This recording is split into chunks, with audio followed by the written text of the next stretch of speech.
I asked what characters you guys wanted to see a 5 tips video for, and in both the ROM and IO videos, I got a few people asking for Moji. You guys know I love this character, so I'm totally down to make this video. I've played her a lot and I know several things you guys can use to become better with her.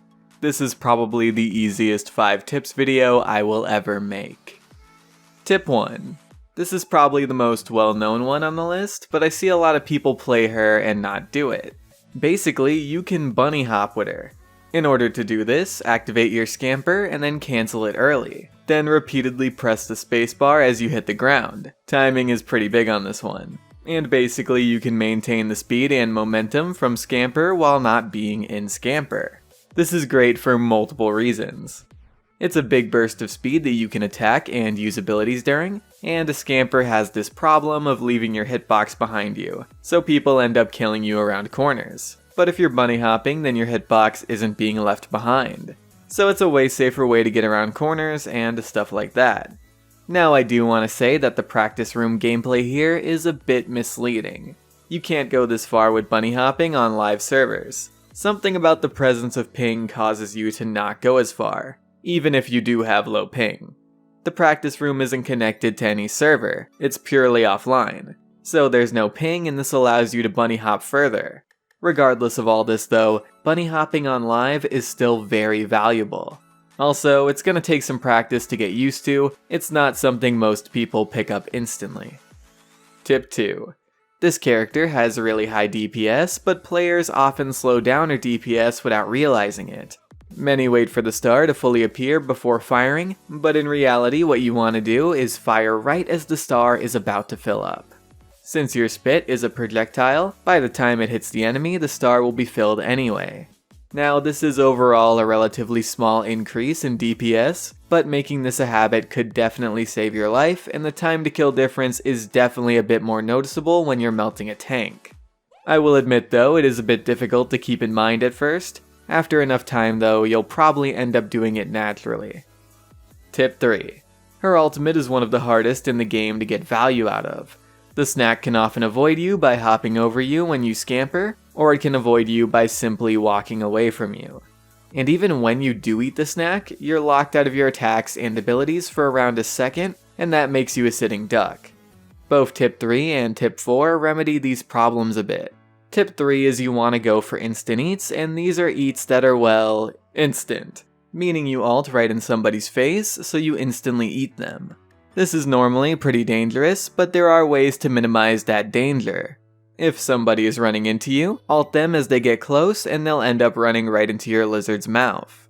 If you're worried about dying while eating the snack, attempt to bait enemies into following you around corners and then quickly turn on them and ult them as they're coming around the corner.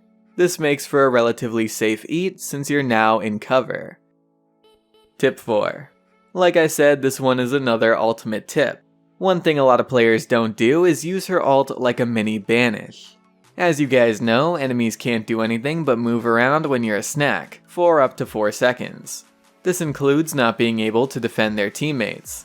If you're attempting to flank a DPS or a support and there's this big tank in the way defending them, you can often ult the tank from a distance. The tank will almost always attempt to run away, and instead of going for the cookie, you can dive the support or DPS and kill them, and the tank can't do anything about it.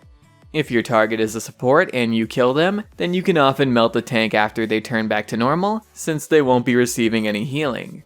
This is a good alternative use to her ultimate that you can use when you're not confident that you'll be able to safely eat your snack target. Tip 5. If an enemy is firing at you, fire a spit and then instantly put up your barrier. The enemy will hit your barrier, and by the time the spit hits them, they'll already have the star on them and they'll get hit for a big 1000. If they're a full auto character, they'll likely end up giving you another star after you detonate your first one, since most people can't react fast enough to stop themselves with full auto weapons.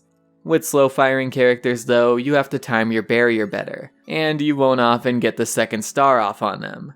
So this tip is at peak effectiveness against fast firing characters. Also, you can get a 2000 burst by hitting them with a regular 1000 and then doing the barrier tip. Now some players may be asking, what about the barrier reset tip? Before you comment that, they fixed it, it doesn't work anymore. For those of you that are wondering what I'm talking about, you used to be able to turn somebody into a snack, pop your barrier, eat the snack, and the barrier wouldn't go on cooldown. This was going to be one of my tips, but then I realized that they fixed it. You can still proc Peppy by doing this and get a reduced barrier cooldown, but you can no longer completely reset it like you used to be able to. But yeah, there you have it. Those are my 5 tips for Moji. Keep them in mind and practice them to see increased success with her in your games. If you have any other tips for her, then feel free to leave them in the comments below. Also, if there's a specific character you guys want to see a 5 tips video for, then let me know. Also, if you have tips for other characters, I'd love to see them too. You could end up seeing your tip in one of these videos. Anyway, that's pretty much it guys. I want to thank you all for watching. I very much appreciate it, and I'm gonna see you guys later. Bye.